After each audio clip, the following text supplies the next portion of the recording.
கிரிக் time ஃபேன்ஸுக்கு வணக்கம். So Virat Kohli முதல் கேம் மிஸ் பண்றாரா? அப்படி மிஸ் பண்ணா அவருக்கு பதிலாக ஓப்பனிங் யார் இறங்க போறாங்க? ஆர்சிபியோட டோட்டலா 11 எப்படி இருக்க போகுது, பேட்டிங் மட்டும் எப்படி இருக்க போகுதுங்கிற மாதிரி ஏகப்பட்ட கேள்விகள் அவங்களோட ஃபேன்ஸே நிறைய பேர் கமெண்ட்ல கேட்டிருந்தீங்க.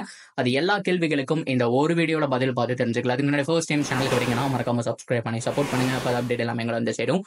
சரி வாங்க வீடியோக்குள்ள போலாம். ஃபர்ஸ்ட் ஆஃப் ஆல் நம்ம ஐபிஎல் மந்த்துக்குள்ள வந்தாச்சு. 4 நாள் ஆச்சு. அப்டேட் மழை பொழிஞ்ச வண்ணமே இருக்கு அப்படின்னு தான் சொன்னோம். ஒவ்வொரு டீம்ல இருந்து பயங்கரமான அப்டேட்டுங்க. சிஎஸ்கே பொறுத்த வரைக்கும் கான்வே ரூல்ட் அவுட் அப்படிங்கிற மாதிரி சோகமான அப்டேட் இருந்தாலும் அவங்களுக்கு ஒரு வழியா ரச்சினுக்கு இடம் கிடைக்க போகுது, பெஞ்ச் பண்ண போறோம், ஸ்டார் பாய் ஒரு சின்ன பையனை பெஞ்ச் பண்ண போறோம் அப்படிங்கிற மாதிரி ரொம்ப சோகமா வெயிட் பண்ணிட்டு இருந்தாங்க. இப்ப கான்வே இல்லாதது ஒரு வருத்தமா இருந்தாலும் ரச்சின் ஆடுறான்ப்பா அப்படிங்கிறது அவங்களுக்கு ஒரு திருப்தியா இருக்கு.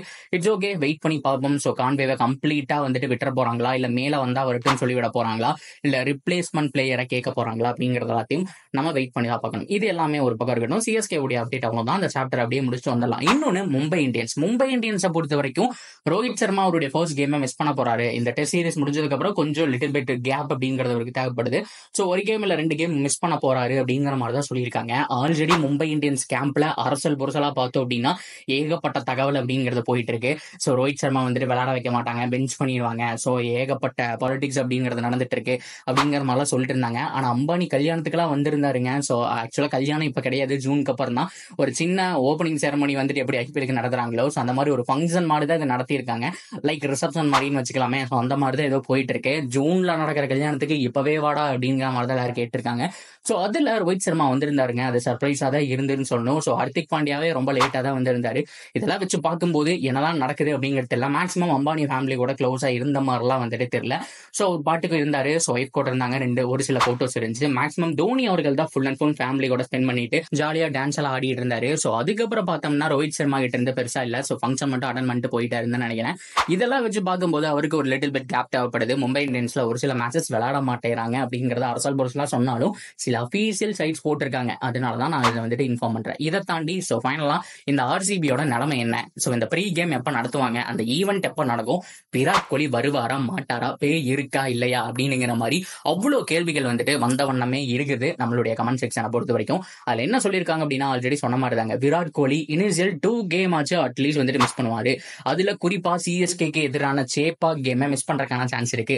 ஸோ ஸ்டேட் ஆஃப் பெங்களூர்ல தான் அவருடைய ஃபர்ஸ்ட் கேம் ஆட போறாரு அப்படிங்கிற மாதிரியான தகவல் வந்திருக்கு. ஆல்ரெடி சொன்ன மாதிரி ஸோ லண்டன்ல இருக்காங்க. ஸோ ஃபேமிலி முழுக்கமே லண்டன்ல தான் இருக்கு. ஸோ அப்படி பார்க்கும்போது அனுஷ்கா சர்மா குட்டி பேபி பாய், அதாவது அந்த ஆக்காய் அப்படிங்கிற பையனை வந்துட்டு பார்த்துட்டு இருக்காரு. விராட் கோலியை பொறுத்த வரைக்கும் அந்த பொண்ணை விராட் கோலி கிட்ட தள்ளி விட்டாங்க. ஸோ போற இடமெல்லாம் வந்துட்டு ஜாலியா ஒரு டேடா என்ன பண்ணணுமோ அது பண்ணிட்டு இருக்காரு. ஸோ ரீசெண்ட் டைம்ல இங்க லண்டன்ல வந்துட்டு 2 பேரும் ஒரு காஃபி ஷாப்ல கொண்டு இருக்கிற மாதிரி போட்டோஸ் அப்படிங்கிறது வந்துட்டு லீக் ஆச்சு. ஸோ பொண்ணை வந்துட்டு விராட் கோலி பாத்துக்கிறாருங்க. ஸோ அவங்கள சுத்தி வேற யாருமே கிடையாது. பொண்ணை வந்துட்டு தான் ஒருத்தன் தான் பாத்துக்கிறாரு. ஸோ ஃபேமிலியோ இல்ல குழந்தைக்குன்னு சொல்லி காட்ஸோ அந்த மாதிரிலாம் கிடையாது, அவர் மட்டும் தான் பாத்துக்கிறாரு. அண்ட் பேபி பாய் இன்னும் கொஞ்ச நாள் ஆகட்டுமே, அட்லீஸ்ட் ஒரு 30 to 40 days ஆகட்டுமே அப்படிங்கிற மாதிரி. நான் சொல்றது பிறந்ததுல இருந்து பிப்ரவரி 15 நினைக்கிறேன் பிறந்தது. ஸோ அப்படி பார்க்கும்போது ஒரு 40 days போட்டா கூட 25 மேலதான் வருது. ஸோ அதுக்கப்புறம் தான் விராட் கோலி அவைலபிளா இருப்பாருங்கிற மாதிரியான நியூஸ் வந்துச்சு. அது எல்லாமே கன்ஃபார்மா இருக்கிற மாதிரி தான் இருக்கு. So maybe first game miss பண்றதுக்கான சான்ஸ் ஹைலி பாசிபிள். ஸோ அதுதான் இப்ப சோசியல் மீடியாவில் பேசிட்டு இருக்காங்க. சரி ஓகே, அப்படி அவர் இல்லைன்னா ஓப்பனிங் யார் இறங்க போறான் அப்படின்னு கேட்டீங்கன்னா கேமரூன் கிரீன் இறங்குறதுக்கான சான்ஸ் அதிகமா இருக்கு. ஸோ அவரை பொறுத்த வரைக்கும் ஃபேப் டூ பிளஸ் அதாங்க சொல்லியிருந்தாரு. அவரை வந்துட்டு நாங்க மிடில் தான் டெஸ்ட் பண்ண போறோம், எங்களுக்கு ஒரு ஃபினிஷரா வந்துட்டு நல்லா ஆடணும், பவர் ஹிட்டர் வேணுங்கிற மாதிரி சொல்லியிருந்தாங்க. ஆனா கோச் என்ன சொல்லியிருந்தாரு அப்படின்னா இல்ல ஓப்பனிங்ல கொஞ்சம் ஃபயர் ஆகணுங்கிற மாதிரி சொல்லியிருந்தாரு. குறிப்பா ஆண்டி ஃபிளாரை பொறுத்த வரைக்கும் யங்ஸ்டர்ஸ் மேல நம்பிக்கை வைக்கக்கூடிய ஒரு ஆள். அப்படி பார்க்கும்போது ஓப்பனிங் இறக்கி விட்டுருவாரோ, Faf du Plessis and Cameron Green ஓப்பனிங்கோ அப்படிங்கிற மாதிரி யோசிச்சுட்டு இருக்காங்க.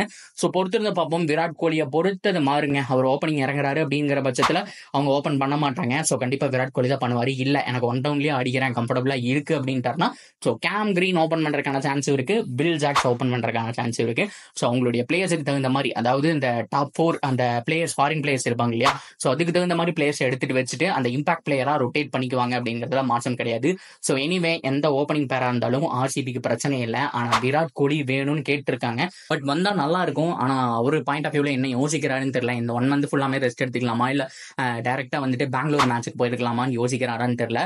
சோ பொறுத்திருந்து பார்ப்போம். வந்தா உண்மையாலுமே நல்லா தாங்க இருக்கும். சோ அவரு வரலனாலும் ஏபிடி வில்லியர்ஸ் வருவாரு, அதை நான் சொல்லிக்கிறேன். ஏபிடி வில்லியர்ஸ், கிறிஸ் கெயில் ஒவ்வொரு தடவை ஈவென்ட் நடத்தும் போது இந்த மாதிரி தான் வந்துட்டு யோசிக்கிறாங்க. சோ எல்லாரையும் கூப்பிட்டு பெருசா பண்றாங்க. சோ ஏபிடி வில்லியர்ஸ் வரக்கான சான்ஸ் இருக்கு. பிகாஸ் வந்துட்டு எப்படி இருந்தாலும் கமெண்ட்ரிக்கு வர போறாரு, இங்கிலீஷ் கமெண்ட்ரி பண்ண போறாரு. கிட்டத்தட்ட ஒரு 1 மந்த்ல இருந்து ஒரு 1.5 மாசம் வந்துட்டு டிராவல் பண்ண போறாரு. அதுக்கப்புறம் எலெக்ஷன் முடிச்சுட்டு ரிட்டர்ன் வருவாங்கன்னு வச்சுக்கோங்க. அது வரைக்கும் டிராவல் பண்ண போறாரு. ஸோ அதனால வந்து இந்த ப்ரீ ஈவெண்ட் எல்லாம் அட்டன் பண்ணிட்டு ஜெர்சி எல்லாம் லான்ச் பண்ணிட்டு ஒரு சின்ன கேம் மாதிரி ஒரு 10 ஓவர் மேட்ச் மாதிரி 5 ஓவர் மேட்ச் மாதிரி சும்மா பேட்டை ஓங்கிட்டு கிரௌடுக்கு ஒரு சின்ன ஆறுதலை கொடுத்துட்டு போறதுக்கான சான்ஸ் இருக்கு. சேம் கிறிஸ் கெயிலும் அப்படித்தான் அப்படிங்கிறத நான் இந்த இடத்துல சொல்லிக்கிறேன். சரி, ஓகே. இதே வீடியோல நான் இன்னொரு விஷயத்தையும் நான் சொல்லிடுறேன். அந்த விஷயம் சத்தியமா எனக்கே தெரியாதுங்க. நிறைய பேர் கேட்டுட்டு இருக்கீங்க, இந்த டாம் கரன் வருவாரா இல்லையா ப்ரோ, ஏதாச்சும் ஒண்ணு சொல்லுங்க. ஸோ ரொம்ப வீடியோல கேட்டுட்டு இருக்கேங்கிற மாதிரி நிறைய பேர் கமெண்ட் பண்ணியிருக்கீங்க. அதை பத்தி எந்த அப்டேட்டுமே இல்லைங்க. அதுதான் உண்மையான விஷயம். அவருக்கு கியூர் ஆயிடுச்சான்னு சொல்ல மாட்டேங்கிறாங்க, 2 மாசம் சொல்றாங்க. அப்படி இல்லைன்னா ஏன் இன்னும் ரிப்ளேஸ்மெண்ட் பிளேயரை எடுக்கலன்னு தெரியல. ஒருவேளை டாம் கரன் வரும்போது வரட்டும். ஏன்னா நமக்கு இன்னும் ஒரு 5 கேம் தான் இருக்கு. அதுக்கப்புறம் கிட்டத்தட்ட ஒரு 2 வீக்ஸ் பக்கம் கேப் இருக்கு. எலெக்ஷன் முடிஞ்சதுக்கு அப்புறம் மறுபடியும் வரும்போது கூட ஒரு ஜாயின் பண்ணிக்கிட்டோம்னு ஆர்சிபி யோசிக்கிறாங்களா என்னன்னு தெரியல. பிகாஸ் 14 மேட்ச்ல வெறும் 5 மேட்ச் தான் இப்போதைக்கு விளையாடுறாங்க.